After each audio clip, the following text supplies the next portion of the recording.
de vocês, todos vocês aqui nesse encontro, em que nos colocamos à disposição de trocar esses ensinamentos à luz da doutrina espírita e à luz do Evangelho segundo o Espiritismo. Estamos aqui, nosso propósito sempre aqui é de não rebuscar um assunto não rebuscar um assunto assim de uma forma bem rebuscada, puxada, mas o propósito aqui é de apresentar o nosso Evangelho que possa nos tocar o coração, nos tocar a reflexão e assim, quem sabe, fazer agir a mudança em nossas atitudes. O Evangelho segundo o Espiritismo nos dá essa oportunidade maravilhosa. Nas leituras que passamos, pelo Evangelho, sempre nos toca, de um jeito ou de outro. Mas é sempre um toque especial. Toda vez que fazemos a leitura do Evangelho, sempre saímos mais ricos, mais amparados. E aqui é o nosso propósito. Com a leitura e as explicações, a gente possa sair mais amparado. E hoje vamos falar aqui sobre a fé. A fé, a gente se inspirou aqui no capítulo 19, que nós ficamos assim a nos questionar, Por que falar da fé? A fé é esse assunto que às vezes parece que é batido, repetitivo, Pois a fé é algo que a gente já pratica no nosso dia a dia. A gente já vivencia a fé. No capítulo 19, que é A Fé Transporta Montanha, nos coloca esses temas. O poder da fé, a fé religiosa, condição da fé inabalável, a parábola da figueira seca, instruções dos espíritos, fé, mãe da esperança e da caridade, e fé divina e fé humana. Então, será que se tivéssemos assimilado essas informações, seria necessário assistir palestras, ouvir, fazer uma leitura sobre a fé? E mesmo já sabendo desses ensinamentos, será que reforçar eles dentro de nós ou compartilhar, será que existe aí algum propósito? A fé é uma das características mais comuns entre nós encarnados e também nos desencarnados. Em algumas situações, podemos até confundir com algum dos nossos sentidos, como respirar, olhar, ouvir e sentir. Como assim, Roberto? Como é que a gente pode confundir a fé com esses sentidos? Agimos sem perceber, praticando a fé.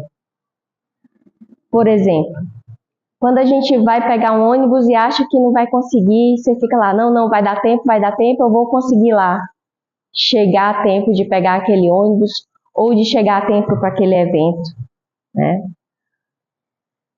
Quando a gente deseja saúde para alguém, meu irmão, eu lhe desejo saúde, que você fique melhor, que você recupere a sua saúde. Ou então quando a gente tem a certeza que a gente vai se dar bem naquela prova. Na prova da escola, na prova do concurso, na prova de um vestibular. A gente tem certeza, não, eu vou me dar bem nessa prova. Também quando a gente tem a certeza de que está tomando uma medicação e não, essa medicação vai fazer efeito, ela vai me ajudar de alguma maneira. saber que as nossas orações serão atendidas por Deus. Esses são os exemplos que a gente pratica a fé no nosso dia a dia e não percebe, né? Porque a fé já faz parte. Para praticar a fé e sentir a fé, a gente não tem que estar falando todo o tempo que eu vou porque eu tenho fé, eu vou conseguir porque eu tenho fé. Vai fluindo.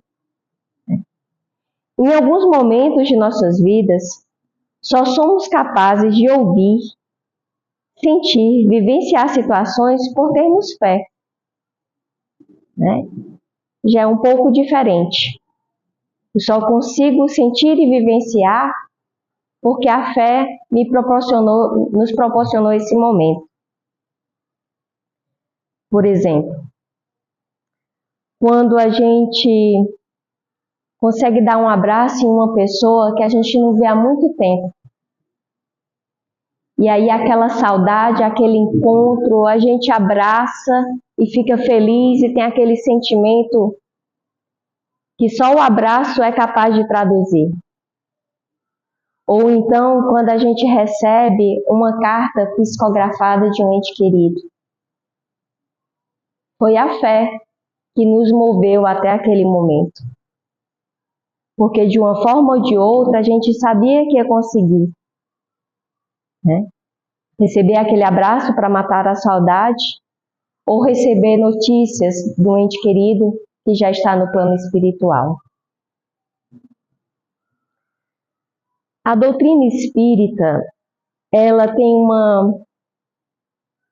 uma base, uma tríplice aliança, que nos dá essa base de conhecimento. E essa base é a ciência, a filosofia e a religião. A ciência, fundamentada na lógica, baseada em experiência laboratorial dos fatos, que estuda a natureza e o destino dos espíritos, relação entre o mundo corporal e o mundo espiritual. A doutrina espírita, ela nasceu, né, com base em estudos, em experiências, vou chamar de testes, mas na forma de testando para ver se as informações eram fidedignas, se eram confiáveis, né? Na filosofia, na parte da filosofia, temos a crença em Deus, na imortalidade da alma, crença na pluralidade dos mundos habitados, uma doutrina que nos estimula a questionar o nosso ser e a nossa existência. Que maravilha! Que bem-estar que nos gera quando a gente está dentro de uma doutrina em que a gente pode se questionar. Questionar até a própria doutrina. Será que isso existe mesmo? Né? Agora lembrei da minha mãe. Ela já partiu para o plano espiritual e quando algumas vezes eu fazia a leitura com ela do Evangelho, e aí ela me perguntava, minha filha, será que existe mesmo esse plano espiritual? Será que existe mesmo a vida após a morte? Né? E eu não respondia de pronto, eu continuava a leitura do Evangelho e deixava o entendimento surgir. Né? Então a filosofia na doutrina espírita nos instiga, nos proporciona o questionamento. Né? Religião, fundamentada na ética, no Evangelho de Jesus. A parte religiosa da doutrina espírita, inspiradora na vida, nos ensinamentos e nos exemplos de Jesus. Ensinamentos esses que pode passar o tempo que for, ele ocorre de uma maneira espetacular, que nos ensina até hoje, nos pequenos detalhes das nossas vidas, como nos mais grandiosos, diante de dificuldades ou alegrias. Né? Portanto, Essa tríplice aliança é a ciência que investiga, a filosofia que explica e a religião que consola. Essa religião que consola, principalmente a gente conheceu mais popularmente com o nosso querido Chico Xavier, que através das suas cartas de psicografia amparou e consolou tantas quantas famílias, né, que chegavam lá desolados, desamparados, e através das cartas de Chico Xavier retomavam a esperança, a vida aqui, de voltar a ter o seu dia a dia normal, como também deixava o seu coração mais calmo de saber que aquele ente querido seguia na evolução, seguiria vivo no mundo espiritual.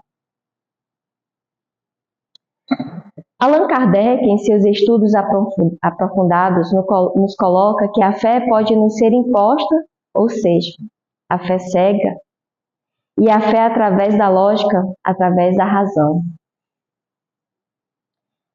Essa fé cega aqui que Allan Kardec nos coloca é quando se traz o histórico da nossa civilização, que infelizmente a fé era utilizada para se colocar,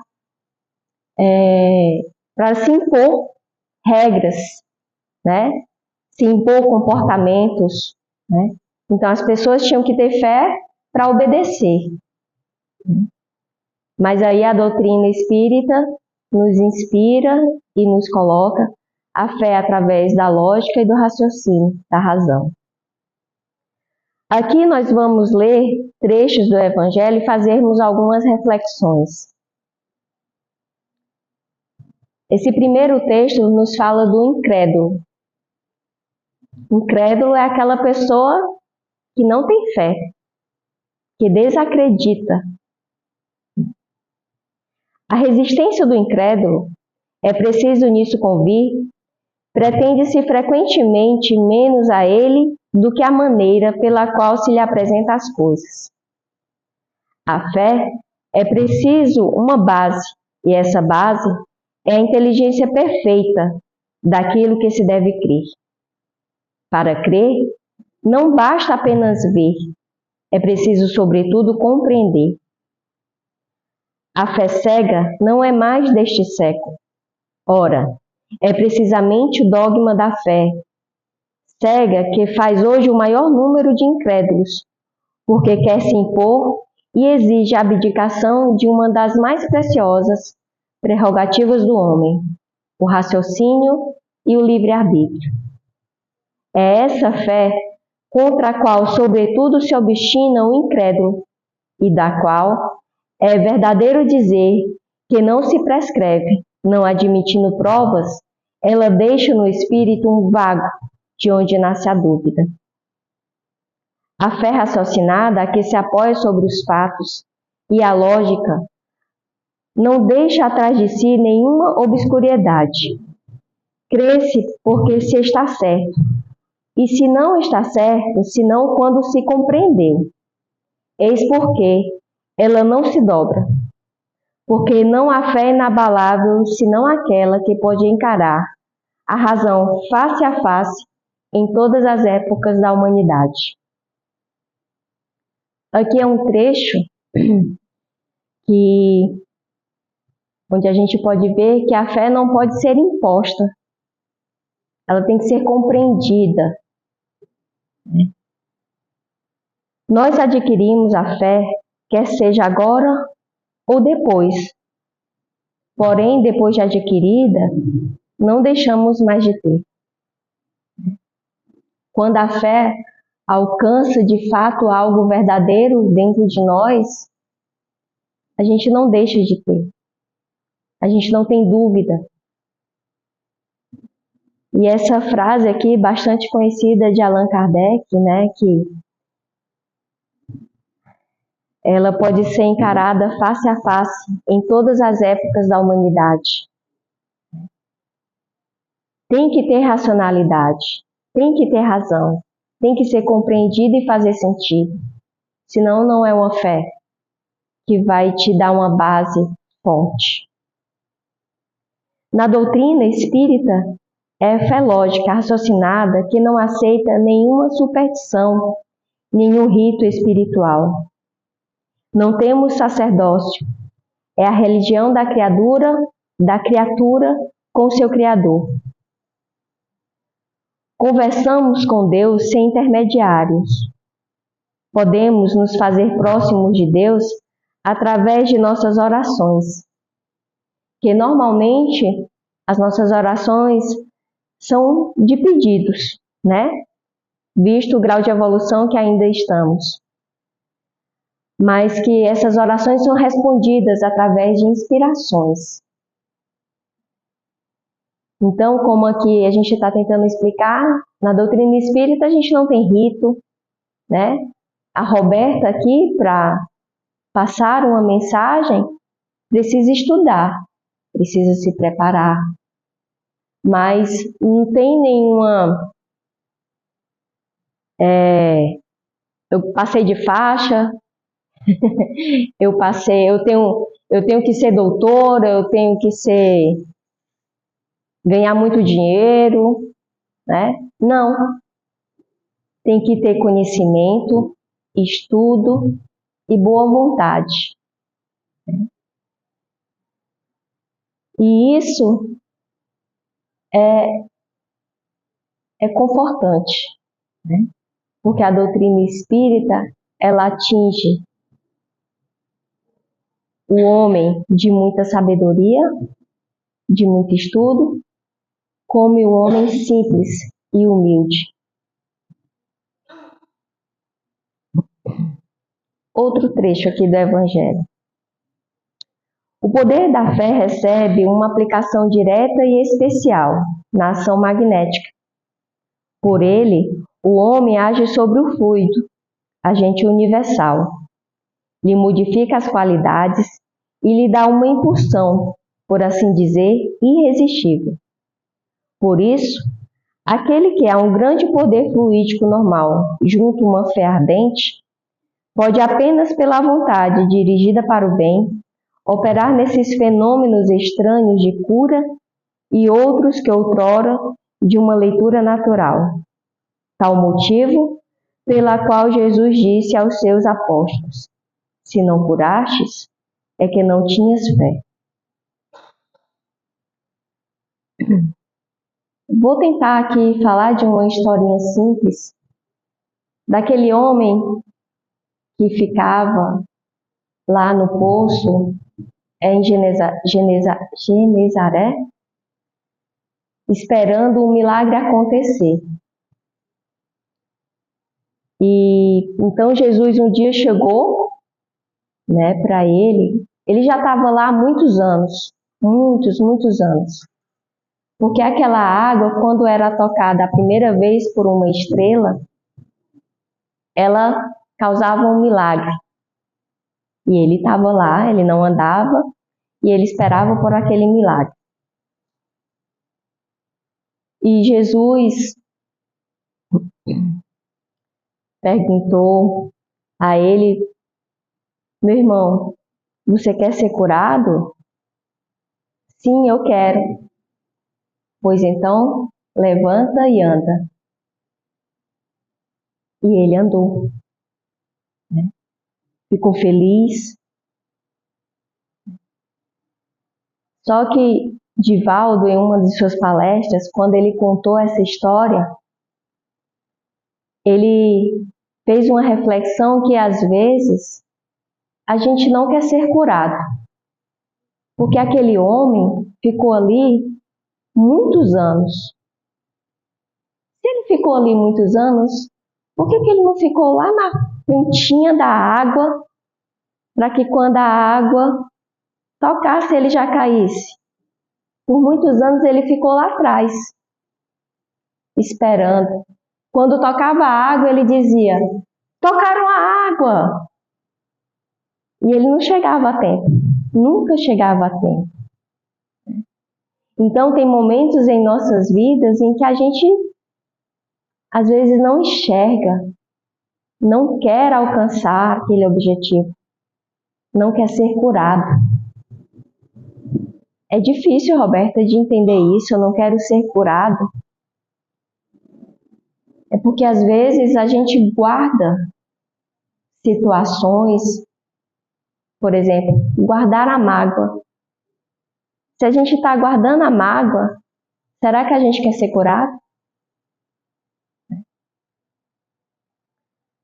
Aqui nesse trecho do Evangelho, nós falamos aqui da prática do fluido universal. Aqui não vamos adentrar muito sobre o fluido universal, mas o fluido universal é algo que está aqui entre nós. Faz parte do magnetismo, da energia em que se trabalha. Por exemplo, o efeito do passe, né? O efeito do passe, ele ocorre através do fluido universal. Mas será que para acontecer o passe, só o fluido universal ou só a ação do passista vai ajudar? Não, né? Precisa que a pessoa que vai receber o passe se abra, se conecte, reforce a sua fé de que está ali para receber algo para ajudar. Então, o fluido universal está ali trabalhando junto com o passista, a pessoa quem vai receber, e também a ajuda da equipe espiritual. Porque o que se passa ali no momento do passe não é a energia do passista. O passista, ele é um condutor. Agora, o que influencia do passista é a boa vontade. E também outros aspectos que não vai caber aqui, senão a gente vai entrar em outra palestra.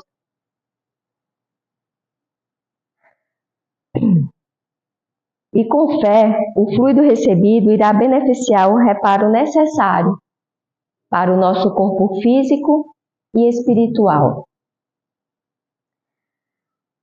A ciência também comprova que os bons pensamentos nos proporcionam cura. Hoje em dia, né, já existem muitos estudos, né, em que a fé trabalha junto ao tratamento. As pessoas que têm fé alcançam a cura. As pessoas que têm fé, o tratamento ocorre da melhor maneira possível. Vamos aqui para outra parte do Evangelho.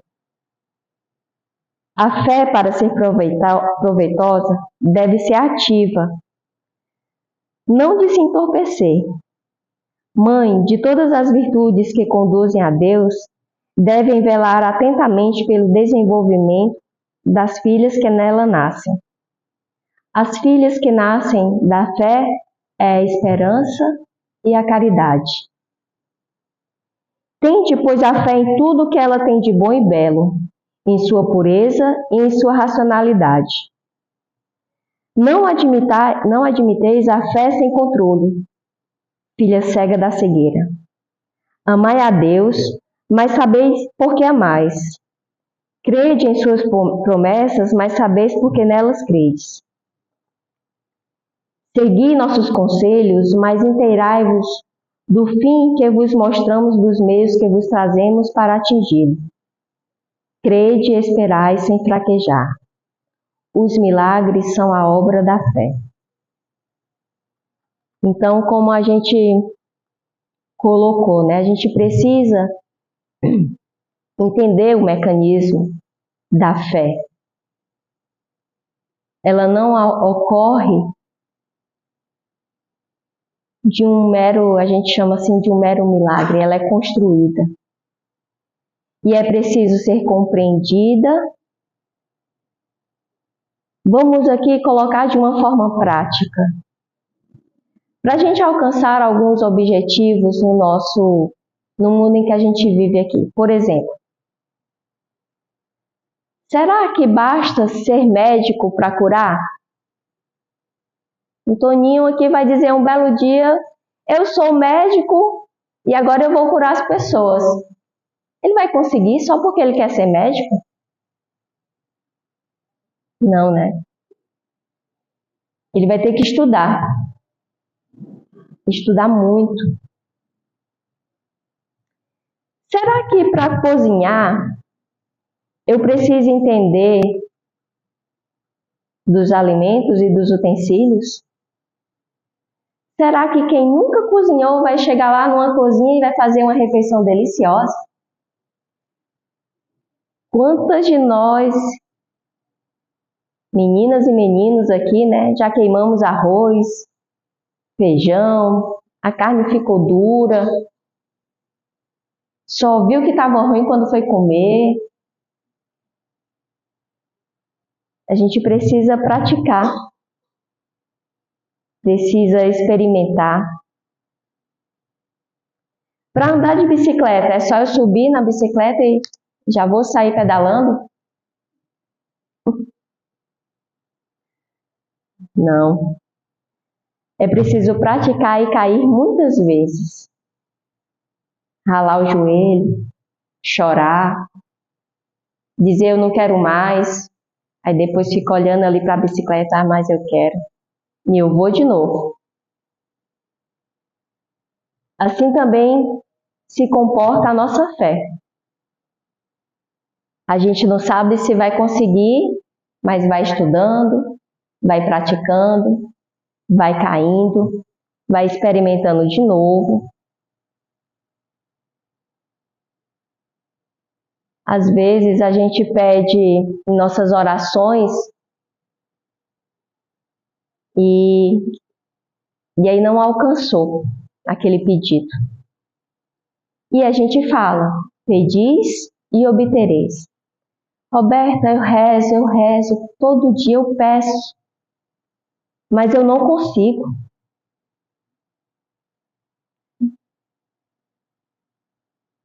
Ou ainda não está na hora, ou a gente não está pedindo da maneira correta, ou a gente ainda não entendeu o que aquela situação quer nos ensinar. E a fé faz ter esse tipo de pensamento. Ah, eu vou orar e eu vou conseguir. Vai.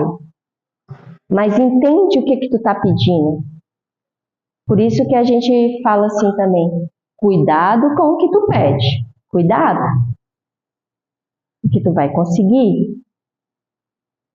E às vezes o que a gente pede, a gente não está preparado para receber. A fé humana ou divina? Segundo o homem aplique suas faculdades, às necessidades terrestres ou às suas aspirações celestes e futuras.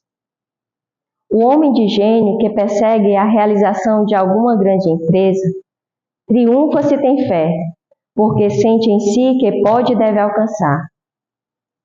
E essa certeza lhe dá uma força imensa. O homem de bem, que crendo em seu futuro celeste, quer encher a sua vida de nobres e belas ações, aure em sua fé, na certeza da felicidade que o espera, a força necessária, e ainda aí se cumprem milagres de caridade, de devotamento e abnegação.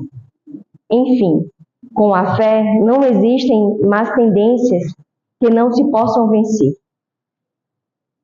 Outro trecho aqui do Evangelho. Eu repito, a fé é humana e divina. Se todos os encarnados estivessem bem persuadidos da força que tem em si, se quisessem colocar sua vontade a serviço dessa força, seriam capazes de realizar o que até o presente momento chamou de prodígios, e que não é senão um desenvolvimento das faculdades humanas.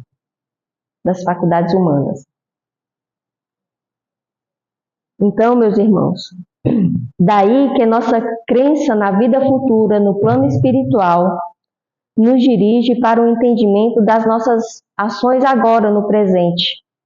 Valerá a pena.